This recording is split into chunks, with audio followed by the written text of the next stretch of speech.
Assalamualaikum warahmatullahi wabarakatuh. Alhamdulillahirabbil alamin. Wassalatu wassalamu ala Rasulillah wa ala alihi wa sahbihi ajma'in. Allahumma faqihna fid din wa 'allimna at-ta'wil. Allahumma inna nas'aluka ilman nafi'an wa rizqan thayyiban wa 'amalan taqabbalan. Rabbi shrah li sadri wa yassir li amri wahlul 'uqdatam min lisani yafqahu qawli. Amma ba'd. Hadirin hadirat rahimakumullah.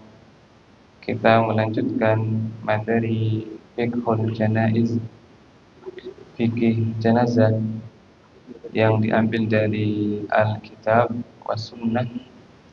Dan sekarang kita ingin mengetahui bagaimana proses pencabutan arwah sebelum prosesi mengkafani, memandikan, mengkafani, mensolati dan menguburkan. Baik, hadis tentang masalah ini dikeluarkan oleh banyak para imam dari sahabat Nabi Al-Bara ibn Azib radhiyallahu anhu. Dia bercerita bahwa kharajna ma'an Nabi sallallahu alaihi wasallam ila janazati rajul min al-ansar.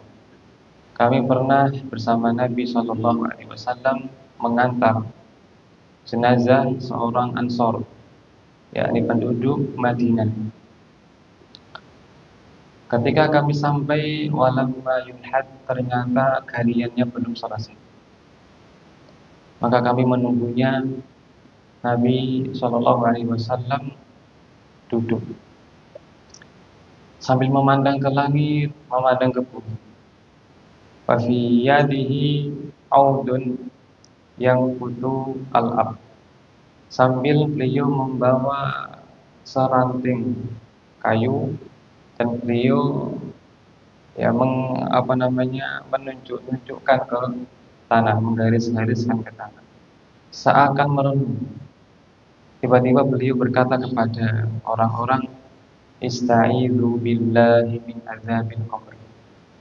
Berlindunglah kepada Allah dari siksa kubur. Beliau mengulangi sebanyak 3 kali. Lalu berkata, "A'udzu billahi min azabil qabr. A'udzu billahi min azabil qabr.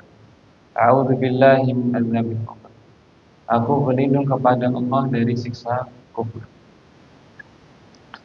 Maka kondisi saat itu sedang khusyuk. Orang-orang pada diam, tenang, seakan-akan di atas kepala mereka ada burung. Yani isyarat ini ungkapan tentang ketenangan saat itu. Tiba-tiba Nabi berkata, sallallahu alaihi wasallam, "Innal mu'mina idza kana min qita'in minad dunya wa iqbalin minal akhirah, nazala alaihi malaikatun minas sama." Apabila orang beriman telah terputus dari dunia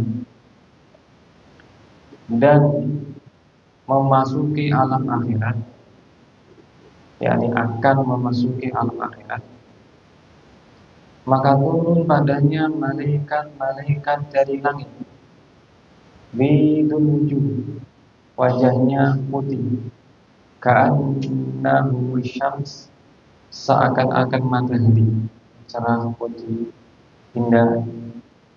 Wa ma'ahum kafan min akfaril jannah, sambil membawa kain kafan dari surga.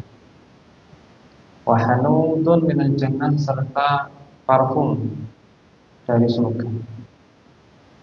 Hatta yajlisu inda ra'si, dan ia duduk di hatta yajlisu indahu maddal basar, ia duduk sepanjang mata memandang. Artinya jumlah mereka begitu banyak sekali dalam rangka untuk menyambut arwah orang beriman. dan tidak ada yang lebih banyak daripada malaikat dalam menyambutnya. Ya, manusia sebanyak apapun dalam menyambut menghadiri orang yang mati tidak sebanyak malaikat, karena makhluk paling banyak memang malaikat. Wala ya'lamu junuda rabbika illa hu. Tidak ada yang tahu tentara Rabbmu kecuali hanyalah Allah saja. Saking banyaknya, dan setiap jengkal di langit di sana ada malaikat yang berdiri rukuk atau sujud menyembah Allah Ta'ala. Tsumma ya'ti malakul maut hatta yajlisa inda rasul. Lalu turunlah malaikat maut dan duduk di samping kepala si mayit tersebut. Namanya siapa? Malaikat maut, bukan malaikat Israil. Malaikat Israil tidak sahih. Yang sahih dalam hadis Al-Quran malaikat maut atau malakul maut. Contoh dalam surah Al-Sajdah, qul yatawaffakum malakul mautil ladzi wukila bikum.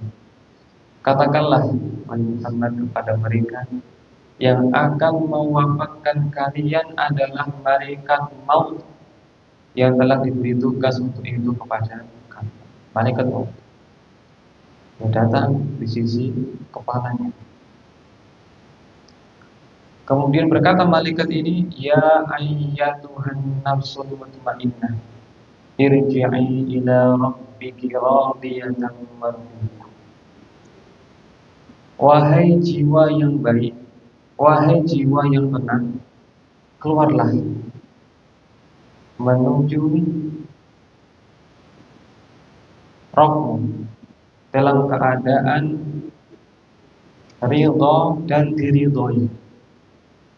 Dalam satu riwayat, ya ayyatuhan nafsut thayyibah, wahai jiwa yang baik, ukhruji ila maghfiratin minallahi wa ridwan, keluarlah menuju ampunan Allah serta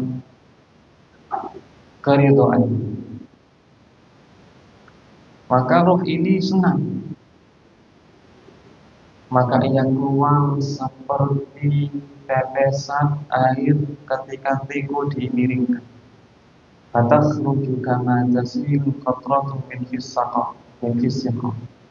Maka rohnya ini pun keluar seperti ceret yang yang dimiringkan hingga menetes air. Ya, ini mudah. Tapi sebelum itu ada peristiwa sakaratul maut, yakni kondisi yang sangat berat sekali yang dirasakan. Seakan-akan bulu domba dicabut, seakan-akan dikuliti. Itu peristiwa sakaratul maut, yang sangat sakit sekali. Apa hikmahnya? Hikmahnya adalah untuk menutup usia seseorang dengan pahala. Karena pahala bisa dengan menjalankan perintah, bisa dengan sabar ketika diberi musibah. Sebagaimana Nabi SAW demamnya 2 kali lipat. Lalu muncul aroma yang sangat wangi sekali yang pernah ada di muka bumi. Fa'akhadha, dan langsung diambil alih oleh para malaikat-malaikat tadi. Tidak dibiarkan lama di malaikat maut. Namanya malaikat rahmat, malaikat yang membawa kebaikan. Dimasukkan ke kafan dan diberi parfum dari surga. Lalu dibawa naik ke langit. Fayasuduna biha fala yamurruna biha ala malakin minal malaikati illa qalu man hadhihi ruh atullah. Setiap kali ketemu malaikat mereka bertanya, ini ruh siapa? Begitu harum. Maka disebut Fulan bin Fulan, umpamanya Ahmad bin Zaid. Bi ahsanil asma'il lati kanu yusammunaha fid dunya, dengan menyebut nama paling baik yang dia dulu pernah dipanggil dengannya. Langit satu ada penjaganya. Langit namanya langit dunia. Dunia arti dekat. Itu langit paling dekat yang kita memandang dengan pandangan mata. Ada penjaganya, ada pintunya. Wa futihatis sama wa kanat abwaban. Pada hari itu, ini kiamat, pintu-pintu langit akan dibuka hingga terbuka semuanya. Ada pintunya. Tanya, ini ruh siapa? Fulan bin Fulan. Minta izin, dibuka. Naik lagi ke langit yang kedua, langit yang ketiga, langit yang keempat, langit yang kelima, keenam, ketujuh. Di atas langit yang ketujuh ada apa? Ada kursi. Di atas kursi ada apa? Air. Di atas air ada apa? Arsy. Dan Allah di atas arsy. Ar-Rahmanu 'alal arsy istawa. Ar-Rahman tinggi di atas arsy. Ketika ada seorang laki-laki ingin memerdekakan budaknya, Nabi bilang, panggil ke sini. Nabi ingin mengetes. Aina Allah, di mana Allah? Kata si wanita, di sama, di atas. Man ana, siapa aku? Anta Rasulullah, anda adalah utusan Allah. Kata Nabi, iktikha fa innaha mu'min. Bebaskan dia karena dia seorang wanita beriman. Di atas. Sampai langit yang ketujuh, Allah berfirman, "Uktubu kitaba 'abdi fil 'ilmi." Tulislah kitab hambaku pada Illiyin. Illiyin adalah derajat yang tinggi di surga. Semakin tinggi imannya, maka illiyinnya semakin tinggi. Ini isyarat dari firman Allah dalam surah Al-Mutaffifin, "Kalla inna kitabal abrari lafi 'illiyin wa ma adraka ma 'illiyun kitabum marqum." Sesungguhnya orang-orang yang berbahagia, berbakti kepada Allah, benar-benar di Illiyin. Tahukah kamu apa itu Illiyin? Yaitu kitab yang telah ditulis. Di sana ada catatan bulan. Allah berfirman, "Aitu ilal ardi," kembalikan dia ke bumi. "Fa inni minhu khalaqtu," karena aku dari bumi menciptakannya. "Wa inni u'idu," dan aku juga kembalikan ia ke tanah, jadi kubur. "Summa ukhrijuhu taratan ukhra," kelak aku akan bangkitkan dia untuk kedua kali, yakni kehidupan dunia dan kehidupan setelah mati. Maka pada ruhu di jasadnya, maka ruhnya kembali ke jasadnya. Cuma sudah beda alam. Sekarang alam barzakh, bukan alam dunia. Alam kubur, bukan kuburan, beda. Kuburan yang lahat di dunia, tapi alam kubur beda alam. Dan dua alam ini Allah sekat. Sekat itu bahasa Arabnya barzakh. Apa fungsinya? Sehingga orang yang telah mati tidak bisa gentayangan. Ruh yang telah mati bisa tidak gentayangan? Tidak bisa. Kalau ada gentayangan, itu sinetron. Allah berfirman dalam Al-Quran surah Muhammad, "Hatta idza jaa ahadahumul maut qala rabbi irji'un." Apabila kematian telah datang kepada seorang dari mereka, mereka berkata, "Ya Allah, kembalikan aku ke dunia, la'alli a'malu shalihan fima taraktu," agar aku bisa beramal sholih yang dahulu aku tinggalkan. Allah berfirman, kalian bisa dan bisa. Innaha kalimatun wa qaimuha, itu omong kosong saja. Wa min waraihim barzakhun ila yaumi yub'atsun. Di depanmu ada dinding yang menghalangimu kembali ke dunia sampai hari engkau dibangkitkan. Maka kita beriman bahwa orang yang telah mati tidak bisa keluar, apalagi sampai nongol pocongnya di kuburan, itu tidak benar. Semuanya adalah rekayasa dari sutradara. Dan biasanya sutradara ini ngambil orang-orang indigo agar kisahnya lebih menarik. Indigo itu apa? Indigo adalah orang yang punya penyakit jin. Bisa melihat jin itu tanda penyakit. Karena normalnya orang tidak bisa lihat jin. Kalau orang bisa lihat jin kapanpun, dalam dirinya ada penyakit. Allah berfirman, innahu yarakum wa qabiluhu min haitsu la tarawnahu. Surah Al-A'raf. Mereka jin mampu melihat kalian di tempat yang kalian tidak mampu melihat mereka.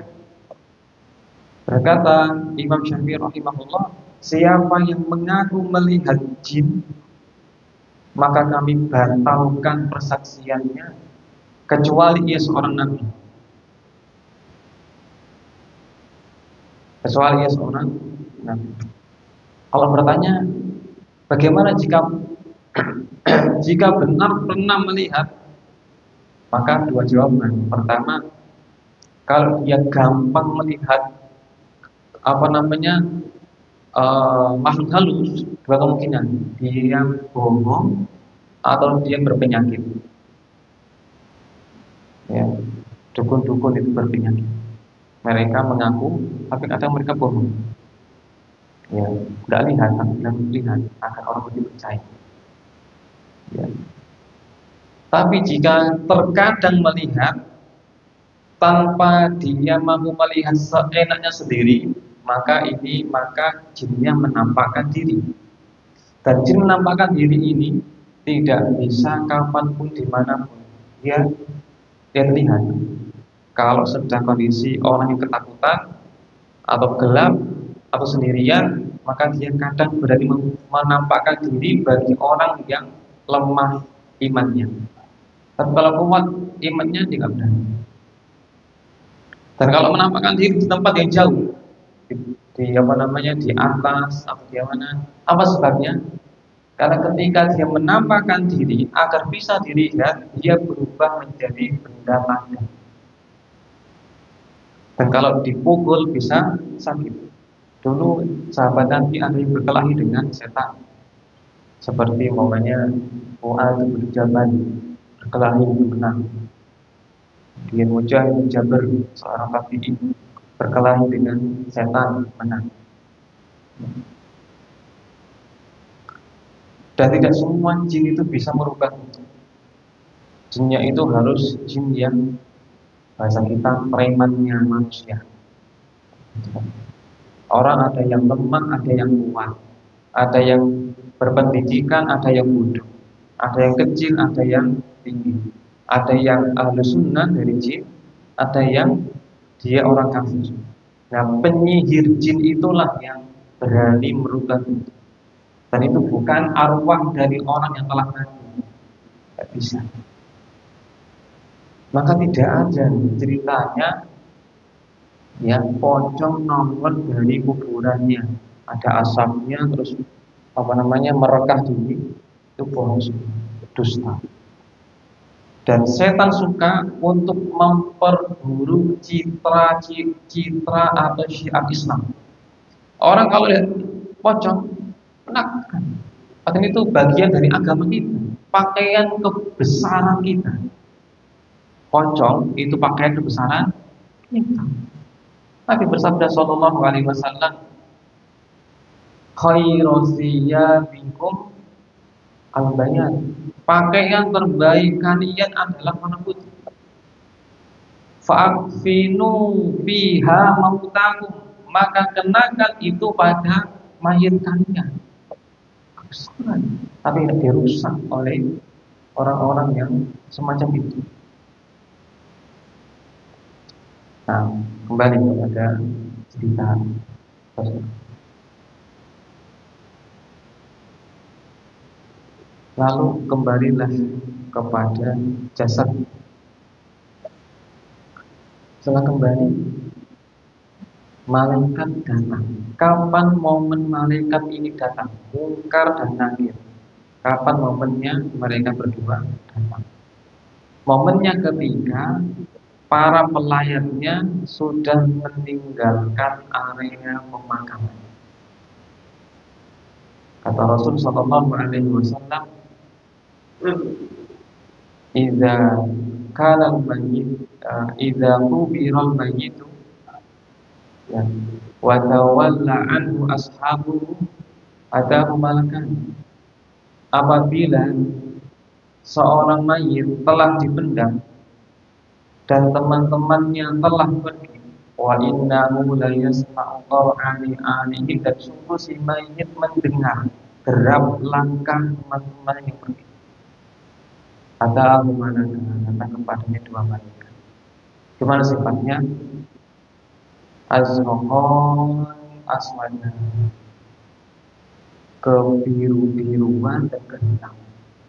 Ini menakutkan. Saking menakutkannya dinamai mungkar dan nakir. Mungkar artinya diingkari, karena kita mengingkari wajah yang menakutkan. Wajah yang menakutkan, ucapannya kasar, membentak, membawa palu gudang yang seandainya dipukulkan ke gunung, gunung itu akan merontak. Maka berkata, baik selisa, maka mendudukkan. Kita beri merobuk wa madinuk wa manabuk. Siapa orang? Apa agama? Ya, siapa nabi?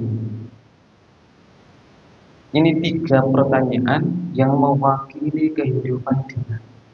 Menyembah Allah di dalam Islam, di atas sunnah Nabi Sallallahu Alaihi Wasallam. Maka pertanyaannya tercakup tiga ini. Siapa Rabbmu? Apa agamamu? Ya, karena semua Nabi Islam, cuma agamanya beda-beda. Apa agamamu dan siapa Nabi? Kalau orang beriman, dia ketakutan, sama saja. Cuma Allah membantu meneguhkan kaum. Kenapa dia takut? Takut karena sendirian, gelap, yang datang dua orang. Ini pun penampilannya menakutkan. Allah berfirman, "Istaghfirullahu alladziina aamanu bil qawli tsabiti fil hayatid dunya wa fil akhirah." Allah meneguhkan kalbu orang-orang beriman dengan kalimat yang teguh di kehidupan dunia dan akhirat. Ada yang menafsirkan maksudnya adalah dibantu untuk meneguhkan, mengucapkan la ilaha illallah ketika sakarat, dan diteguhkan ketika menjawab benar dan nakir. Adapun orang fajir, dia akan mengatakan maaf, aku tidak tahu. Maka dia dipukul dengan pukulan tersebut yang seandainya dipukulkan ke gunung akan mati. Sampai dibentak oleh malaikat. La daroita wala talaita. Kamu tidak tahu dan kamu tidak mau tahu. Ini menunjukkan bahwasanya cuek terhadap agama itu tidak boleh. Yang penting makan, kerja, tidur, makan, kerja, tidur. Bahaya. Orang ini kenapa tidak bisa jawab? Dia la daroita wala talaita. Kamu tidak tahu dan tidak boleh mau tahu. Bahaya, namanya i'rad. I'rad itu apa? Berpaling dari agama, cuek dari agama, apalagi anti agama. Orang Islam harus ada perasaan cinta kepada agamanya, cinta menambah wawasan agamanya. Allah berfirman, "Wa man a'radu an dzikri fa inna lahu ma'isatan dhanka wa nahsyuruhu yaumal qiyamati a'ma." Siapa yang berpaling dari peringatanku, kami akan berikan dia kehidupan yang sempit. Daripada hari kiamat, kami akan bangkitkan dia dalam keadaan buta. Qal Rabbi lima hasyartani a'ma wa qad kuntu basira. Ini Allah ceritakan dalam surah Toha. Ya Allah, kenapa aku bangkitkan aku dalam keadaan buta? Aku dulu bisa melihat. Qala kadzalika atatka ayatuna fanasitaha wa kadzalika yawmal hisab. Demikianlah dulu ayat-ayat kami datang kepadamu, Al-Quran, Sunnah, dakwah, tapi engkau mengabaikan. Pada hari ini kamu aku abaikan. Dulu melihat matanya, tapi buta hatinya. Pada hari kiamat dibutakan matanya karena dahulu dia buta dari kebenaran, dari kebaikan.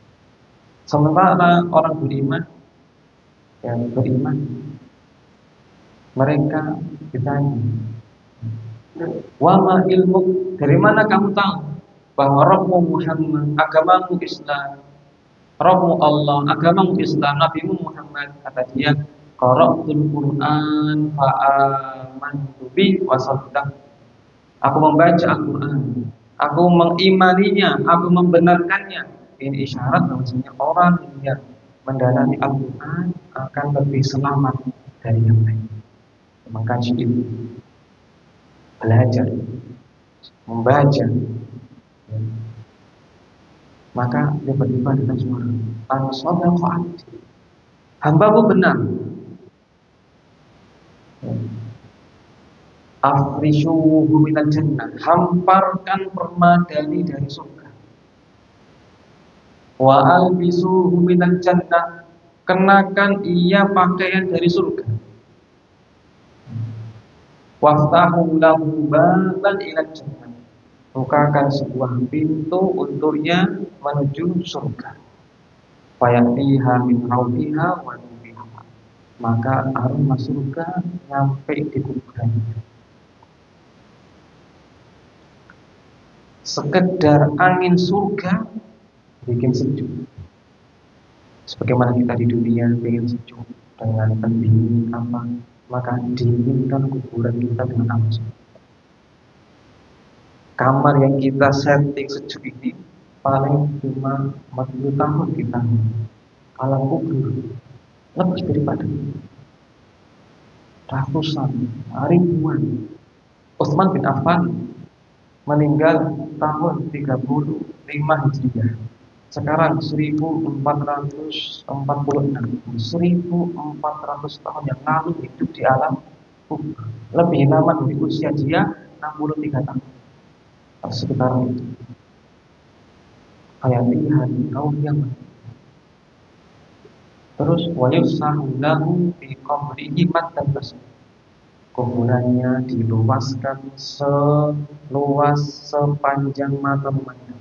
Tapi perhatikan, berkata orang liberal, azab kubur tidak ada, nikmat kubur tidak ada. Kata Muhammad, kata mereka, dipanjangkan seperti mata memandang. Mana buktinya kuburannya seperti itu? Kita ini masalah iman. Dan barzakh berbeda dengan alam dunia. Orang beriman itu bukan orang yang melihat terus percaya, bukan. Iman itu masalah qalbu, percaya, bukan masalah melihat. Seandainya melihat, maka itu bukan iman. Tapi mu'ayanah, tidak ada ujian. Ujian kita itu dengan dikasih informasi, disuruh percaya, itu orang beriman. Alladzina yakhshawna rabbahum innal ladzina yakhshawna rabbahum bil ghaibi lahum maghfiratun wa ajrun kabir. Sesungguhnya orang-orang yang takut kepada Allah sementara ia tidak melihatnya, ia mendapatkan ampunan serta balasan yang besar. Yakni enggak melihat, maka percaya. Dipanjangkan sejauh mata memandang. Terus apa lagi? Tiba-tiba datang sesosok makhluk.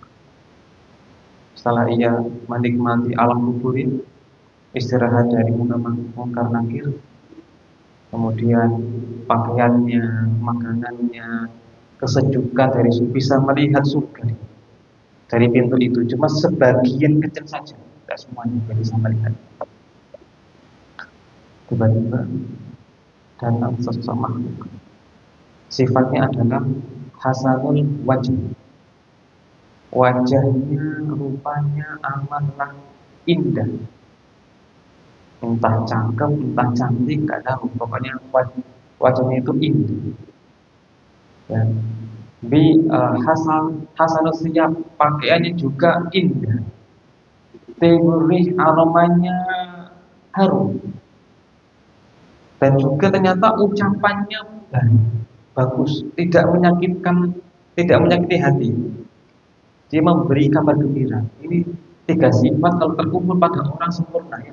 Penampilannya bagus, wajahnya rupawan, aromanya harum. Kalau ngomong itu menyenangkan orang. Dia berkata, Abshir billahi, Abshir hadza yawmuka alladzi kunta tu'ad. Bergembiralah, ini adalah hari yang dahulu dijanjikan kepadamu. Kata si laki-laki ini, man anta, siapa kamu? Wajhuka al-wajhu yajib bil khair. Wajahmu seakan membangun kedamaian, kebaikan. Kata orang ini, ana lukas. Aku adalah amal soleh. Ma'alimtuka illa kunta sari'anil khair badi'al syarr. Aku tidak tahu dirimu kecuali bersegera dalam kebaikan, lambat dalam keburukan. Fajazakallahu khairan. Semoga Allah membalas kebaikan. Ini yang menemani kita cuma ini, aman saja. Jenengan sholat, puasa, sedekah, tilawah, zikir, itu yang menemani. Lainnya enggak menemani. Sampai istri enggak menemani. Apalagi rumah kendaraan. Kalau kita mati, yang mengantar ada 3. 1, keluarga. 2, harta. 3, aman. Yatba'ul mayyita sanana, akan mengikuti mayit 3. Hartanya, keluarganya, dan amannya. Fayad biusnan, yang 2 balik, keluarga dan harta. Wajah bakal ma'ahu amal, yang bersamanya hanyalah amal. Dan ini yang akan menemani kita sampai hari kebahagiaan. Maka dia gak kesepian, ada teman bermain, ngobrol, makan, ya kan? Di surga, di surga sebelum surga akhir. Adapun yang lain tidak. Dan perhatikan, dalam menikmati kenikmatan dunia, pastikan jauh dari 2 hal agar ringan selamanya. 1, jangan boros. 2, jangan sombong. Kapan orang menikmati kenikmatan Allah tanpa 2 ini, dia selamat. Bersabda Nabi SAW, "Kulu washrabu wa tasaddaqu walbasu." Silakan makan, silakan minum, silakan pakaian, silakan sedekah, bi ghairi sarafin wala makilah, asal tidak sombong dan boros berlebihan. Contoh, kalau jenengan itu mampu bukti kamu cantik, Empat ini akan berat pertanggungjawaban. Ya. Kalau cukup yang 200 juta, jangan 1 miliar. Berat pertanggungjawaban. Ya. Ya. Kalau butuhnya cuma tingkat 3, jangan tingkat 10. Nah, setiap inci dari dunia ini akan Allah semua. La tazalu qadama 'abdin yaumal qiyamati hatta yus'ala an arba'. Kaki anak Adam tidak akan bergeser pada hari kiamat sampai ditanya 4 kali. Katanya apa? Wa an malihi min aina kasabah wa fi ma anfaqah. Hartanya dari mana ia dapat, kemana ia belanjakan. Ini datang sebab kenapa orang kaya telat masuk surga dari orang fakir, karena berlebihan, ya, tidak sesuai dengan kebutuhan. Bedakan antara kebutuhan dengan keinginan. Keinginan ini yang berlebihan ini. Kalau kebutuhan ditoleransi. Meskipun punya 10 rumah, kalau butuh ada masalah, kan butuh anaknya ada 10 mamanya, tidak ada masalah. Tapi kalau ya untuk bangga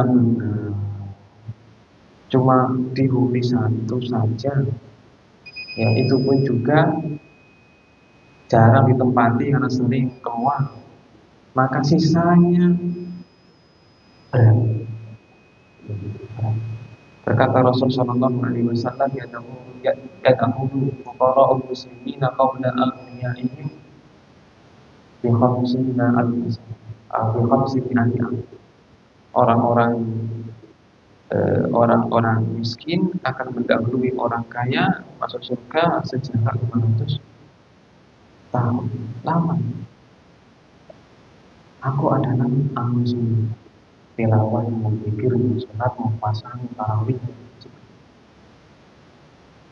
Kemudian orang ini akhirnya menikmati dan ia melihat ke arah pintu surga, melihat istananya, melihat bidadari, melihat taman-tamannya, kendaraan. Dia berkata, ya Allah, aqimis sa'ah la'allin arji'u ila ahli makan.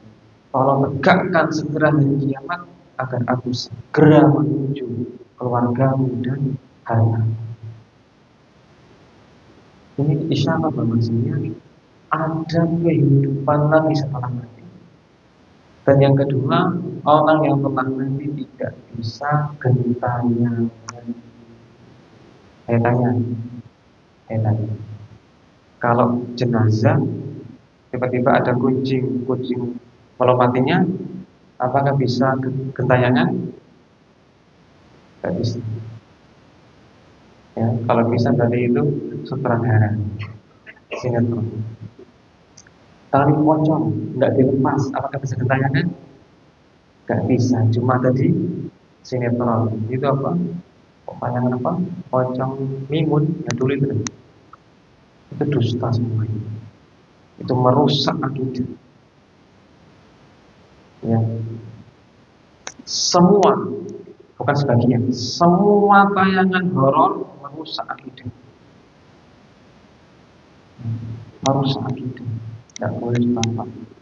Yang ingin menyelamatkan anaknya, larang dari menonton film horor. Bahkan bisa bikin kita takut.